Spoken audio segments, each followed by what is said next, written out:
কারণ শিক্ষানীতি পরিবর্তনের কথা আসছেই বা কেন? স্বাধীনতার 50 বছর পার হয়ে গেছে, বেশিরভাগ মানুষ মুসলিম, আমরা মুসলিম পরিবারের সন্তান। তো এখানে শিক্ষানীতি থাকবে মুসলমানদের অনুকূল, এটাই স্বাভাবিক। কিন্তু এখানে পরিবর্তন, সংস্কার এগুলোর কথা আসছেই বা কেন? তার মানে এখানে শুরু থেকে দার্শনিক একটা সমস্যা আছে, ফিলোসফিক্যাল সমস্যা। সেটা হচ্ছে যে আমরা এখানে, ওই যে ভাই একটা কথা বলেন একটু আগেই, যে আমরা পশ্চিমাদেরকে আমাদের রোল মডেল মনে করছি আর কি।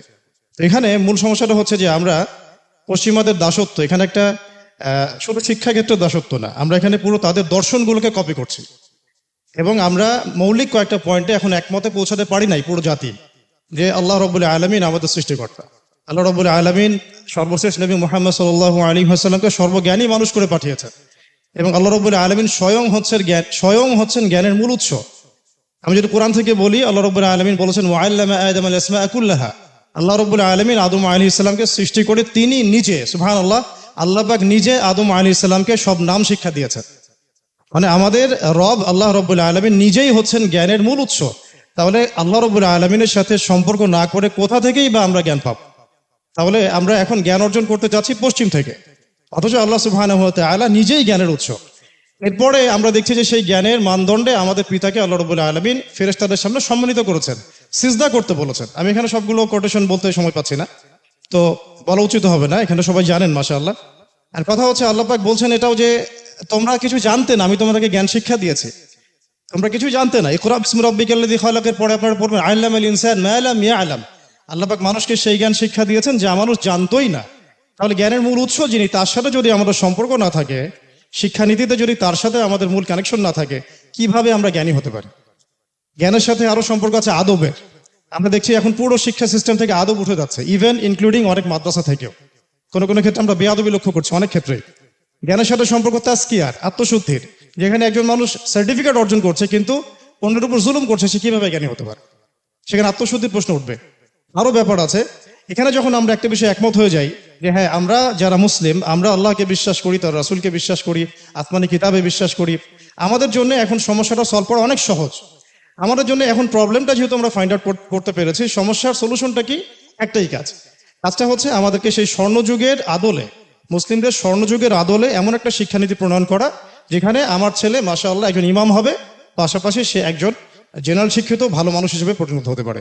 যেমন আপনারা যদি একটা প্রশ্ন থ্রো করেন যে কোনো মসজিদ ইমামকে আপনারা যদি দেখেন, 80% ইমামকে আপনি ইংরেজিতে একটা ইসলামিক স্পিচ দিতে শুনবেন না হয়তোবা।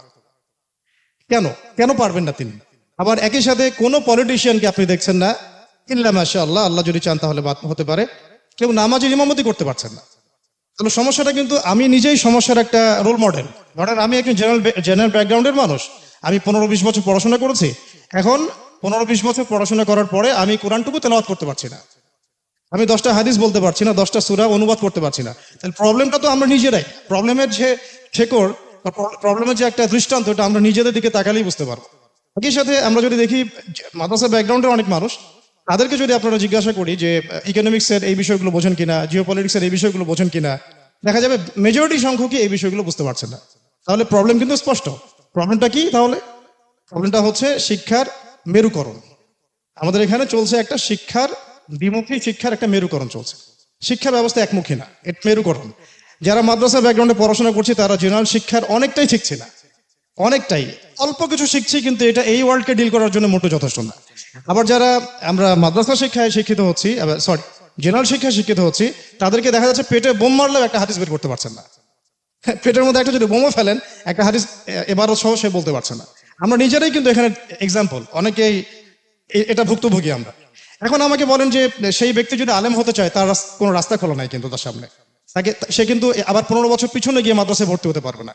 তাহলে সলিউশনটা এখানেই ছিল যে আমরা যদি এই দ্বিমুখী শিক্ষা ব্যবস্থাটাকে একমুখী করতে পারি, বা এখানে যে ত্রুটিগুলো আছে উভয়মুখী ত্রুটি, এটাকে যদি সংস্কার করতে পারি, প্রবলেম সলভ হয়ে যায়। এই প্রবলেম সলভটা সবচেয়ে শ্রেষ্ঠ একটা মাধ্যম হচ্ছে রাষ্ট্র। যদি রাষ্ট্র চায় এবং রাষ্ট্রের যদি একটা এর প্রতি সুদৃষ্টি থাকে, এই কাজটা আমার মনে হয় যে 80% টান সহজ হয়ে যায়। কিন্তু দুর্ভাগ্যজনক হচ্ছে এই যে 15 বছরের কথা বলছেন, 15 কেন, আপনি আরো 15 বছর পিছনে যান, কেউই করেন এই কাজটা। শুধু এই বিগত সরকারকে দোষ দিয়ে কোনো লাভ হবে না। তার আগে যারা ছিল তারাও এই কাজটা করে নাই, অ্যাজ সিম্পল অ্যাজ দ্যাট। তারপরে তার আগে যারা ছিল তারাও কিন্তু এই কাজটা করে নাই। বিগত 50-60 বছর থেকে একই সিলসিলা চলে আসছে, দ্বিমুখী শিক্ষা ব্যবস্থাকে একমুখী করা হচ্ছে না। বা তাদের ত্রুটিগুলোকে ফাইন্ড আউট করে সেখানে কাজ করা হচ্ছে না। কি সমস্যা যদি একটা মাদ্রাসার ছেলে ইংরেজি শেখে, কি সমস্যা? সে যদি সায়েন্স শেখে, সমস্যাটা কোথায়? সে যদি ইকোনমিক্স শেখে, তাহলে সমস্যাটা কোথায়? আমি কয়দিন পরে ইনশাআল্লাহ দাওরা হাদিস পরীক্ষা দিব। আমি বিশ্বাস করেন এখন দাওরা হাদিস পরীক্ষা দিতে পারি না। আমি দাওরা হাদিস পরীক্ষা দিতে যাচ্ছি, কিন্তু এর পরে আমি কোন ফ্যাকাল্টিতে যাব? কয়টা দাওরা হাদিস প্রতিষ্ঠানে পাশ করার পরে আমাদের ভাইরা কতজন ইসলামিক ইকোনমিক্স নিয়ে পড়াশোনা করছেন, ইসলামিক ফাইন্যান্স নিয়ে কয়জন পড়াশোনা করছেন, কয়জন ইসলামিক জিও পলিটিক্স নিয়ে পড়াশোনা করছেন? তাহলে আমরা কিভাবে মানে বহির্বিশ্বে গিয়ে ইসলামের দাওয়াতটা দিব কিভাবে? তাহলে প্রত্যেকটা জায়গাতেই কিছু না কিছু ত্রুটি আছে। আবার আমাদের এই যে জেনারেল শিক্ষিত ভাইরা, তারা যারা এই যে মাস্টার্স পর্যন্ত পড়ছেন, বিশ্বাস করেন এরপরে তারা গিয়ে ইসলামিক মক্তবের পড়াশোনাটুকু করতে পারছেন না। আমাদের ঘরে এক্সাম্পল আছে, কোরআন তেলাওয়াত করতে পারছেন না, সূরা তেলাওয়াত করতে পারছেন না, কেরাত শুদ্ধ না, ওযুর মাসালা বলতে পারছেন না। তাহলে আমাদের এখানে প্রিয় উপস্থিতি যারা আছেন, আমার চেয়ে আপনারা অনেক বিজ্ঞ, আমি শুধু পয়েন্টে টাচ করছি যে এখানে এই দ্বিমুখী শিক্ষার যে মেরুকরণটা, এটা রাষ্ট্রে যেই আসুক, গভর্নমেন্ট এখন XYZ হুএভার হি ইজ, এটা আমার কাছে প্রশ্ন না। প্রশ্ন হচ্ছে যে যেই আসুন, যারাই থাকুন, এখানে দ্বিমুখী শিক্ষাটাকে একমুখী করার চেষ্টা করুন, অথবা দ্বিমুখী শিক্ষার মধ্যে যে প্রবলেমগুলো আছে এটাকে ফাইন্ড আউট করে নিজ নিজ ঘরানার মধ্যেই সংস্কার নিয়ে আসুন। এটা কিন্তু খুব সহজ এবং মানে আমার কাছে মনে হয় গঠনমূলক সমাধান হবে বটে ইনশাআল্লাহ।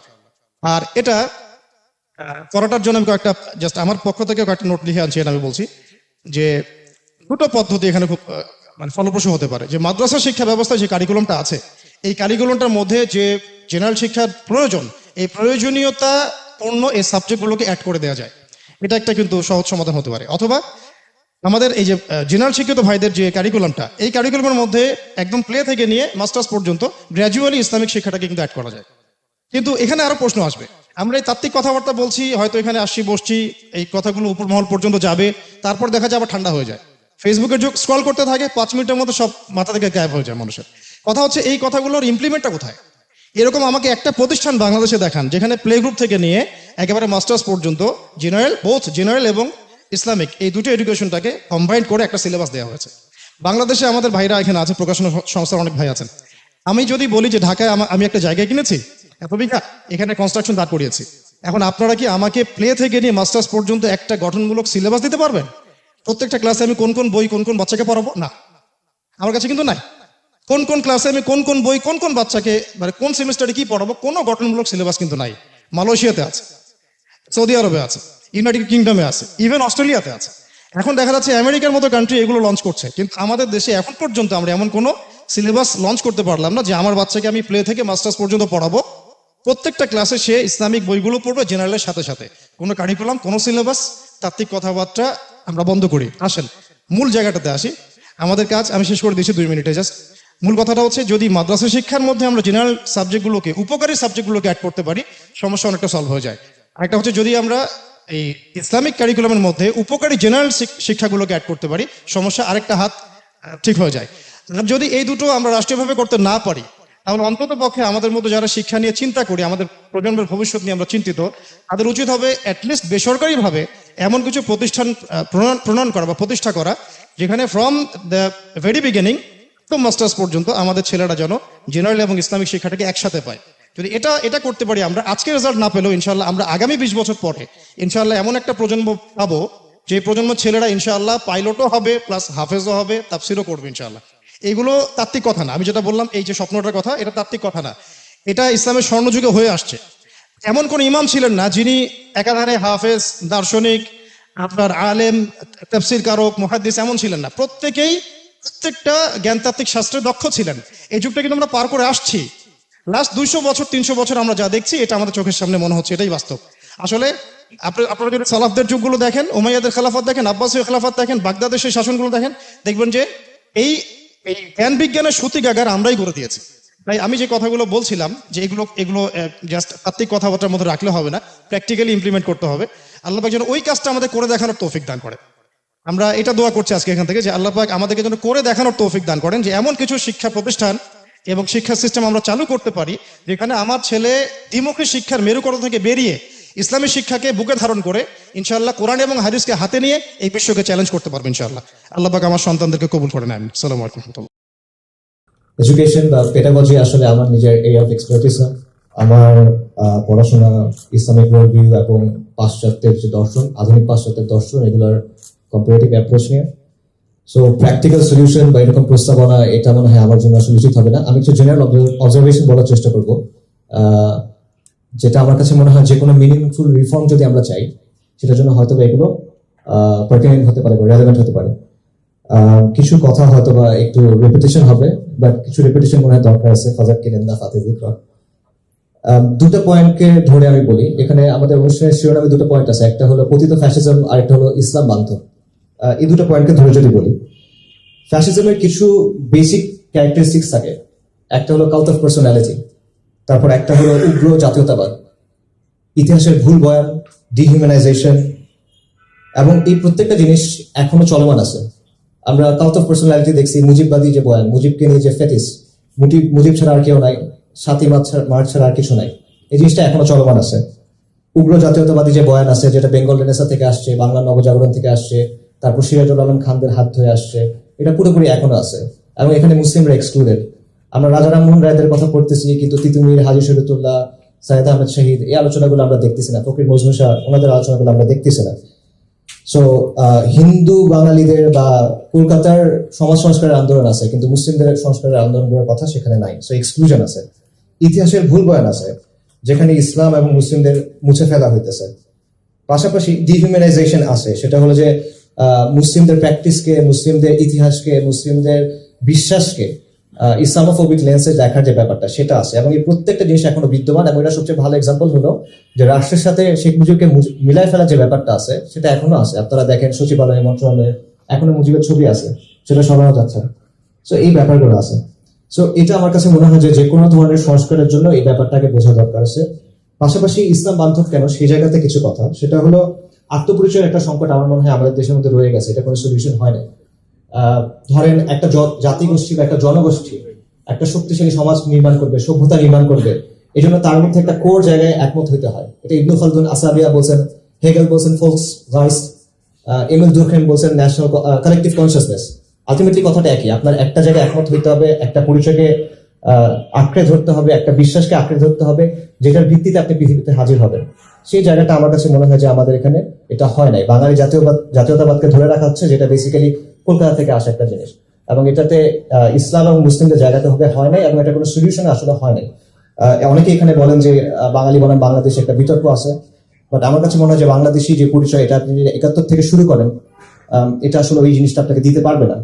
বিশেষ করে what is Bangladesh, what is the idea of Bangladesh, what does it mean to be Bangladeshi, এই প্রশ্নগুলো আসলে ক্লারিফাই করা হয় নাই। সো যে জিনিসটা ক্লারিফাই করা হয় নাই, ওই জিনিসটা আঁকড়ে ধরে আপনি কিভাবে এটা করবেন। এবং এটা জরুরি এই জন্য যে আপনার ফ্যাসিজমের পরে সবসময় বলা হয় যে কালচারাল রিকনস্ট্রাকশনের একটা প্রয়োজন হয়। এটা ভাইরা অলরেডি বলছেন যে আওয়ামী লীগ তো রাজনীতির ময়দানে ছিল না 75-এর পর অনেকদিন, কিন্তু আওয়ামী লীগ কিভাবে এই আওয়ামী জাহেলিয়া 2.0 নিয়ে এত ফেরত আসলো, এত শক্তিশালী ভাবে ফেরত আসলো, কারণ তার বয়ানটা ছিল, তার ন্যারেটিভটা রয়ে গেছিল, ওই কালচারাল হেজেমনিটা রয়ে গেছিল। তো এটার মোকাবেলা যদি আপনি না করেন, এটা অন্য কোনো নামে হোক, অন্য কোনো চেহারায় হোক, এটা ফেরত আসতে হবে। সো এই কালচারাল রিকনস্ট্রাকশনটা করতে হলে আপনার ওই আত্মপরিচয়ের সংকটটা সমাধান করতে হবে, একটা কালেকটিভ কনসিয়াসনেসের জায়গা ঠিক করতে হবে, এবং এই জায়গাটি আমরা বলতেছি যে এটা হইতে হবে ইসলামের জায়গা থেকে, এটা বাইরে আর কিছু দিয়ে হবে না। এবং পাশাপাশি ভারতের ব্যাপারটা আছে, অখণ্ড ভারতের ব্যাপার আছে, নেহরু ডক্ট্রিনের ব্যাপার আছে, ইন্ডিয়ান এক্সপ্যানশনিস্ট চিন্তার ব্যাপার আছে। এগুলোর মোকাবেলা আপনি কি দিয়ে করবেন? আপনি ওয়েস্টার্ন লিবারাল সেকুলারিজম দিয়ে এটা কিভাবে মোকাবেলা করবেন এই জায়গায়, যেখানে আমেরিকান ইন্ডিয়া অ্যালাই জিওপলিটিক্যালি? এটা আপনার মুসলিম আইডেন্টিটি ছাড়া কোনো কিছু দিয়ে আপনি এটা পারবেন না, ইটস নট পসিবল। সো এই জিনিসটা আসলে চিন্তার ব্যাপার আছে।